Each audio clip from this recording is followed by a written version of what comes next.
दोस्तों, RD coaching classes में आपका स्वागत है। आज हम बात करेंगे क्लास 12th के फ्लोरिकल्चरिस्ट जॉब रोल के अंतर्गत कक्षा 12th के फ्लोरिकल्चर की। इसमें सबसे पहले हम देखते हैं आपके जो विषय सूची होती है, इसमें कौन कौन सा आपके पाठ्यपुस्तक के अंतर्गत सिलेबस कौन कौन सा दे रखा है। तो सबसे पहले फर्स्ट एक आएगी, इसमें आएगा वाणिज्यिक फूलों की फसलों की खेती।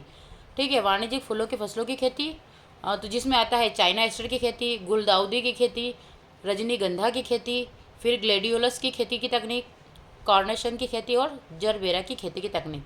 तो हम एक लेक्चर में लगभग पूरी की पूरी यूनिट करने का प्रयास करेंगे, साथ ही इस आंसर को भी साथ में ही हम कंप्लीट करते जाएंगे ताकि आपको आगे प्रॉब्लम ना हो। ठीक है, फिर आपकी आती है सेकेंड यूनिट, जिसके अंदर वाणिज्यिक फूलों की फसलों की खेती सेकेंड आ जाता है। इसमें गुलाब की खेती, गिलार्डिया की खेती, गेंदे की खेती, फिर चमेली जिसे हम जैस्मिन बोलते हैं की खेती, कॉन्सेड्रा की खेती, इस प्रकार से। फिर थर्ड यूनिट आ जाती है आपकी वार्षिक पौधों को उगाना। उसके बाद आता है बहुवर्षीय पौधों को उगाना, जिसमें पेड़, झाड़ियाँ और बेलें होती है, आंतरिक पौधे होते हैं, कटाई पश्चात प्रबंधन और मूल्य संवर्धन, कार्य स्तर पर स्वास्थ्य और सुरक्षा बनाए रखना। ठीक है, तो ये 6 यूनिट के आगे कार्यस्थल पर स्वास्थ्य और सुरक्षा बनाए रखना। तो कृषि रसायनों का सुरक्षित उपयोग, कृषि मशीनरी का सुरक्षित उपयोग। उसके बाद आता है शब्दावली, जिसे आगे पढ़ने योग्य सामग्री, उत्तर कुंज, क्रेडिट्स की सूची। ये आपका पूरा एक प्रकार से सिलेबस आ गया, जिसमें 6 यूनिट है आपकी, हमने 1 बाय 1 स्टडी कर लिया है। तो आज फर्स्ट लेक्चर में हम इकाई फर्स्ट को वाणिज्य फूलों की खेती की फसलों और खेती के बारे में स्टडी करेंगे, जिसके cultivation of commercial flowers crops. Clear है?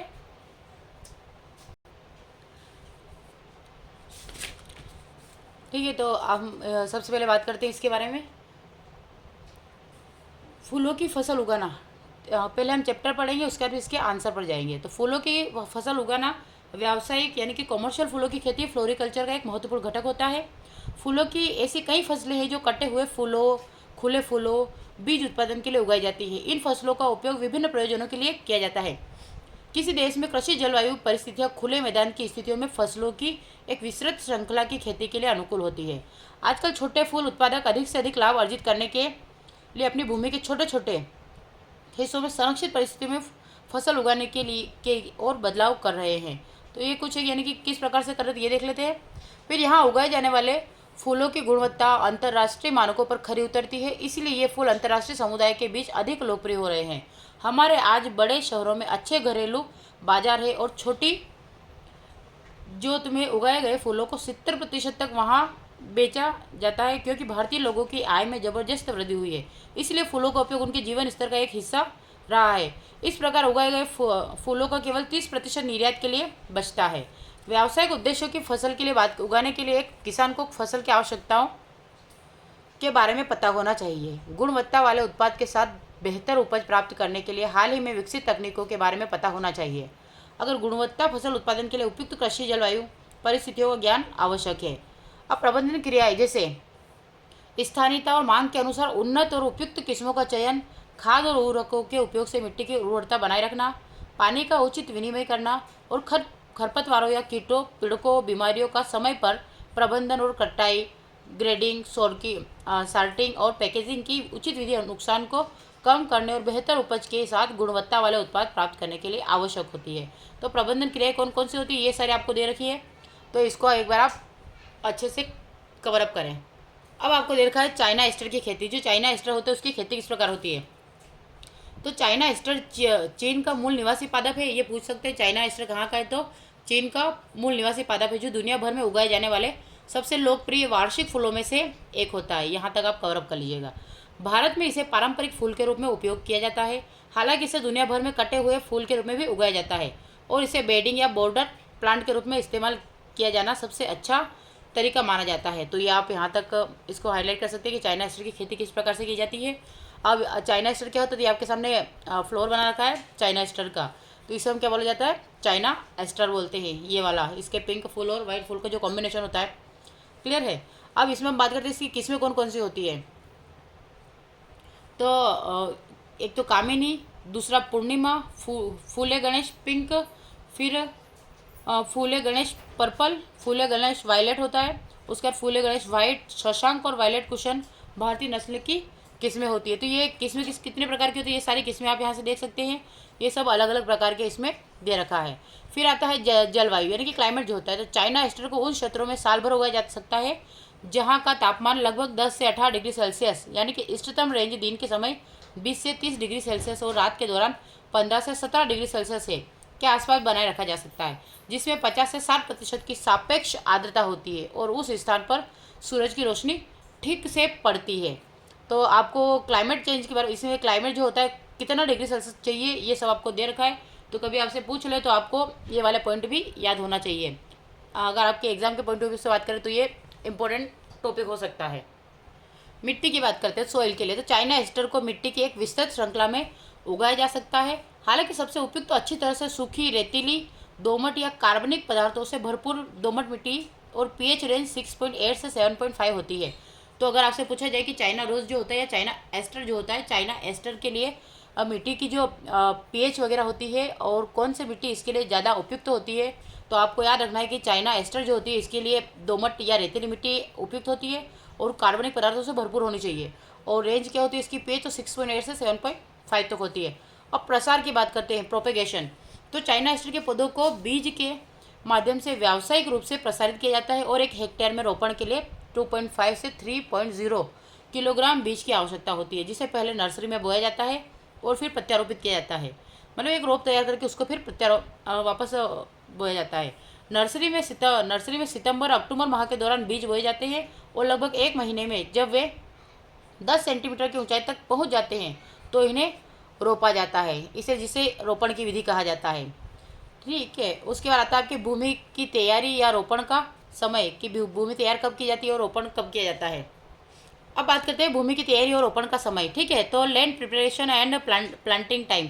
मिट्टी की महीन दशा करने के लिए खेत को कम से कम 3 बार लगभग 30 सेंटीमीटर की गहराई तक पाटा चलाना चाहिए। इसके बाद हर जुताई के बाद पाटा चलाना चाहिए। दूसरी जुताई के दौरान अच्छी तरह से सड़ाकर बनाई हुई गोबर की खाद, जिसे हम FYM 10 से 15 टन प्रति हेक्टेयर की दर से मिट्टी में समान रूप से मिलाना चाहिए। यदि उपलब्ध हो तो FYM की जगह वर्मी कंपोस्ट को डाला जा सकता है। अब बेंगलुरु क्षेत्र में और उसके आसपास फसल पूरे वर्ष उगाई जा सकती है। हालांकि मुख्य मौसम मई, जून और सितंबर अक्टूबर है। दिल्ली जैसे उपोष्ण कटिबंधी यानी सब ट्रॉपिकल क्षेत्रों में इसकी बुआई का समय सितंबर अक्टूबर है। तो ये पूछा जा सकता है कि इसकी खेती के लिए उपयुक्त समय कब होता है, तो सितंबर से अक्टूबर होता है और रोपाई अक्टूबर से नवंबर में की जाती है, क्योंकि एक महीने का समय दिया गया। एक महीने में आपको लगभग 10 सेंटीमीटर ऊंचाई पौधों की बढ़ना चाहिए। तो जैसे ही बढ़ती है आप इसको लगभग सितंबर अक्टूबर में आप इसको कर रहे हैं, बीजारोपण कर रहे हैं, तो रोपाई अक्टूबर नवंबर में आप कर सकते हैं। जबकि देश के समशीतोष्ण टेम्परेचर क्षेत्रों में नर्सरी में बीज सितंबर में बोए जाते हैं, जबकि रोपाई जो होती है अक्टूबर के दौरान की जाती है। अब आता है अंतराल, यानी कि आपको स्पेसिंग कितने टाइम की देनी है। तो चाइना एस्टर के बीज सामान्यतः मिट्टी वृद्धि की आदत और रोपण के मौसम के अनुसार 30x30 या 45x45 सेंटीमीटर की दूरी पर प्रत्यारोपित किए जाते हैं और हल्की मिट्टी में इसे 45x20 सेंटीमीटर और मध्यम प्रकार की मिट्टी में 60 से 20 सेंटीमीटर की दूरी पर लगाया जा सकता है। क्लियर है? तो इस प्रकार से आपको इसको सेट कर सकते हैं, किसका, चाइना एस्टर। फिर बात करते हैं हम खाद और उर्वरक के। तो खेत की तैयारी के समय बेसल खुराक के रूप में FYM 10 से 15 टन और NPK 120, 80 या 120 किलोग्राम प्रति हेक्टेयर का प्रयोग काफ़ी पर्याप्त होता है। यानी कि आपको 120, 80 और 120 किलोग्राम के हेक्टेयर के अनुपात में चाहिए होता है। फास्फोरस और पोटेशियम को केवल बेसल खुराक के रूप में और नाइट्रोजन को 2 से 3 विभाजित खुराकों में मिट्टी के अनुप्रयोग के रूप में किया जाता है। फिर आता है सिंचाई की टेक्निक। तो इरिगेशन किस प्रकार से किया जाता है। तो सिंचाई की आवश्यकता ये प्रचलित मौसम की स्थिति, मिट्टी के प्रकार और उगाई गई फसल के मौसम पर निर्भर करती है। चूँकि यहाँ वार्षिक सर्दी होती है, इसीलिए सामान्य तौर पर 10 से 12 दिनों के अंतराल पर सिंचाई की सिफारिश की जाती है। पिचिंग की बात करें तो समय से पहले ही पिंचिंग फूल प्राप्त करने के लिए चाइना एस्टर की कुछ किस्मों में यह महत्वपूर्ण क्रिया है।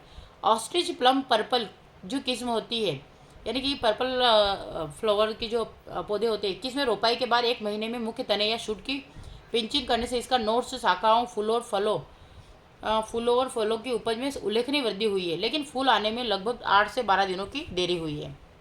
कटाई की बात करें तो उपज या कटाई के बाद चाइना एस्टर को 2 अलग अलग तरीकों से काटा जाता है।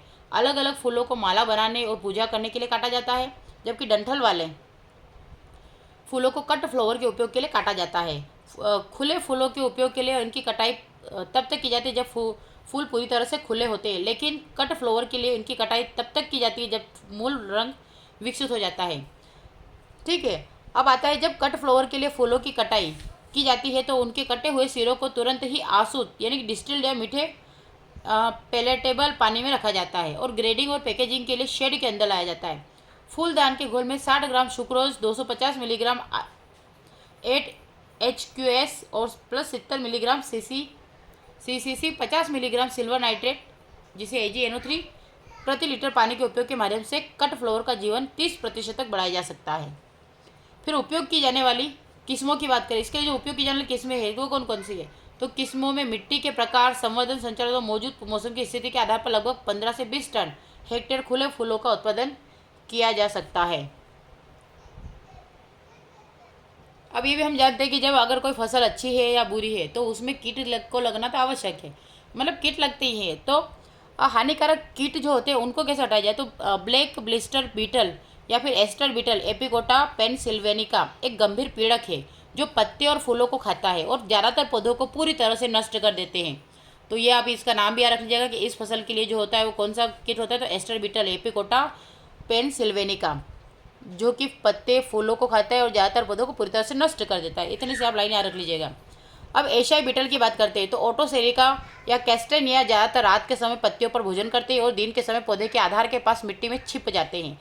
कई पौधे के कीड़े लिगस लाइनोलारिस हल्के भूरे रंग के होते हैं और विभिन्न प्रकार के जब धब्बेदार और अत्यधिक विनाशकारी कीट के होते हैं, क्योंकि वे फूलों की कलियों के नीचे टर्मिनल शूट में छेद कर देते हैं जिससे फूल गिर जाते हैं और मर जाते हैं। लीप होपर की बात करें जो मैक्रोस्टेल्स फ्रासीफ्रॉन होता है, एस्टर का सबसे आम कीट है जो वायरस फैक्टर के रूप में भी कार्य करता है। इसके बारे में इस थोड़ा सा देख लीजिएगा। फिर आता है लीफ माइनर, पत्तियों में छेद करते हैं, छेद के अंदर बने रहते हैं और उन पर भोजन करते हैं। सेमिल ऊपर कैटरपिलर पत्तियों और फूलों को खाते हैं और कोई चेतावनी मिलने पर खुद को एक धागे के माध्यम से लटका लेते हैं और वे खुद ही उत्सर्जित करते हैं। फिर आता है जड़ गांठ या नेमेटोड, जिसका नेक्स्ट नाम क्या मेलोइडोगाइन इनकॉग्निटा। चाइना एस्टर जड़ों को गलाकर संक्रमित करता है जिससे पौधों का विकास रुक जाता है, क्योंकि अगर जड़ ही रुक जाएगी तो पौधे का विकास तो 100% रुक ही जाएगा। क्लियर है। तो पत्तेदार सूत्रकृमि यानी कि FLN चोइट्स या रिटजामा बोसी चाइना एस्टर के पत्तों को खाते हैं और 20 डिग्री सेल्सियस तापमान पर बहुत सक्रिय हो जाते हैं। नेमेटोड को मिट्टी में फुरडेन के 1 ग्राम प्रति वर्ग मीटर के उपयोग से नियंत्रित किया सकता है। इसके बाद निराई की जाती है और पानी डाला जा सकता है। फिर आता है आपका रोग या डिसीजेस, तो चाइना एस्टर में फुसेरियम ऑक्सीस्पोरम F प्रजाति कैलेस्टेफी और बोट्रिटिस सिनेरिया के कारण होने वाला विल्ट पाया गया है, जिसमें पौधों में अंतिम रूप से मुरझाने के विभिन्न लक्षण दिखाई देते हैं, यानी कि पानी से भीगने के कारण जड़ के गलने या सड़ने, जिसमें कोलर और रूट रोट फाइटोफथोरा क्रिप्टोगिया लक्षण बनते हैं और अंत में पौधे गिरने के साथ यह चाइना एस्टर के तने और जड़ों को काला कर देते हैं, जिससे चाइना एस्टर में स्टेम रोट तने के सड़ने का कारण बनता है। ठीक है, ये भी आखिर स्टेम रोट यानी कि वो सड़ जाता है। फिर आता है ग्रे मोल्ड, तो ग्रे मोल्ड जो होता है वो बोट्रिटिस सिनेरिया तब होता है जब मौसम ठंडा और नम होता है। इसके संक्रमण से नम मौसम में संक्रमित पौधों में जलन होती है। फिर आता है पत्ते के धब्बे, एस्कोचाइटा एस्टेरिस या सेप्टोरिया कैलिस्टेफी या स्टेम्फिलियम कैलिस्टेम्फी चाइना एस्टर के पौधों पर होता है। ये 3 चीज़ें स्पेशली, इन तीनों को अच्छे से याद कर लीजिएगा। इनके हमले के लक्षण पत्तियों के पीलेपन के रूप में दिखाई देते हैं और निचली पत्तियों से शुरू होकर भूरे और फिर काले हो जाते हैं और आपस में जुड़कर आकार में बड़े हो जाते हैं। फिर इसमें आता है कि इन सभी को सप्ताह में 2 बार 0.2% जिनेब या मानेब के छिड़काव से नियंत्रित किया जाता है। और कैंकर, ये इसको याद करिए, कैंकर फोमोप्सिस या कैलिस्टेफी तने के निचले हिस्से पर चाइना एस्टर कैंकर का कारण बनता है और जड़ के अछूता होने पर भी बाहर के हिस्से को पूरी तरह से नुकसान पहुंचाता है। चाइना एस्टर में जंग यानी कि कोलोस्पोरियम सोलिडेजिनिस एक गंभीर समस्या है जो पत्तियों की निचली सतह पर चमकीले पीले नारंगी धब्बे पैदा करती है, विशेष रूप से बड़े हुए पौधों में, और इसे गीले सल्फर के उपयोग के माध्यम से नियंत्रित किया जाता है। इन सभी रोगजनकों को संक्रमित पौधों पर 0.2% कैप्टेन मैनकोजेब जिनेब या कार्बेंडाजिम या 0.1% कैलेक्सिन के छिड़काव के द्वारा नियंत्रित किया जा सकता है। तो ये आपका किस प्रकार से इसको नियंत्रित किया जा सकता है एक बार देख लीजिएगा। अब आता है हमारा वायरस। ठीक है, इसमें वायरस कौन कौन से, तो क्राइसैंथेमम मोजेक वायरस जो होता है ठीक है। क्राइसेंथेमम मोजेक वायरस जो एक बीज जनित रोग है। California strain of aster yellow या फिर स्पॉटेड विल्ट और कर्ली टॉप चाइना एस्टर को संक्रमित करने वाले प्रमुख वायरस है। कीटवाहकों के नियंत्रण से विभिन्न विषाणुओं के प्रसार को रोका जा सकेगा और संक्रमित पौधों को उखाड़ कर जला देना चाहिए। तो ये हमने आज आपका सत्र फर्स्ट करा है और सत्र फर्स्ट के आंसर में मतलब सत्र फर्स्ट क्या पूरी फर्स्ट यूनिट का जितने भी आपके आंसर बनेंगे वो आपको मैं सेकेंड लेक्चर में अवेलेबल करवाऊंगी। हम प्राइमरी हमारा आज का जितना भी रहेगा ये रहेगा कि हम सारे सत्र को पढ़कर फर्स्ट यूनिट को कैसे भी करके कंप्लीट कर लें, ताकि अगर चैप्टर के अंदर से अगर आपका कोई क्वेश्चन बनता है तो वो आप अच्छे से उनको कवर कर लेंगे। ठीक है, तो ये आपका प्रायोगिक अभ्यास है। तो ये प्रायोगिक अभ्यास आप अपने हिसाब से देख लीजिएगा। मैं खाली आपको एक बार ये बता देती हूँ कि इसमें क्या क्या चाहिए होता है। और तो कटे हुए फूल के चाइना एस्टर की कटाई का प्रदर्शन किस प्रकार करते हैं वो देख लीजिए। फिर आपको ये आवश्यक सामग्री दी गई है और ये आपका प्रक्रिया पूरी दी गई है। तो किस प्रकार से आपको करना है अगर आप चाहते हैं तो आप अपने हिसाब से सेट करके इसको कर लीजिएगा। करें अब हम बात करते हैं इसके क्वेश्चन आंसर की। तो सबसे पहले रिक्त स्थान, तो चाइना एस्टर की खेती है ना। क्वेश्चन क्या है, चाइना एस्टर की खेती के लिए क्या उपयुक्त है कि पीएच रेंज के साथ है तो कितनी होती है, के साथ मिट्टी सबसे अच्छी होती है। तो चाइना एस्टर की खेती के लिए कौन सी मिट्टी, तो बलुई मिट्टी। क्या होगा, बलुई मिट्टी।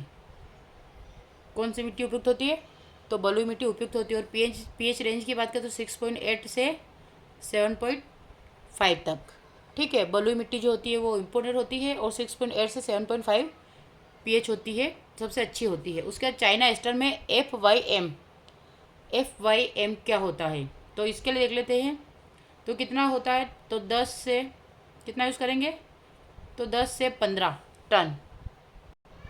ठीक है, तो वापस देख लेते हैं एक बार और। चाइना एस्टर की जो खेती के लिए हम बलुई मिट्टी यूज़ करते हैं उसकी पीएच कितनी होती है, रेंज सर 6.8 से 7.5 होती है। मिट्टी सबसे अच्छी होती है। और चाइना एस्टर में एफ की बात करें तो कितना होता है, 10 से 15 टन। कितना होता है, 10 से 15 टन होता है। और अगर एनपीके की बात करें तो कितना होता है, तो 120:80:120 का जो होता है ये इसका एनपीके किलोग्राम प्रति हेक्टेयर लाभकारी पाया जाता है।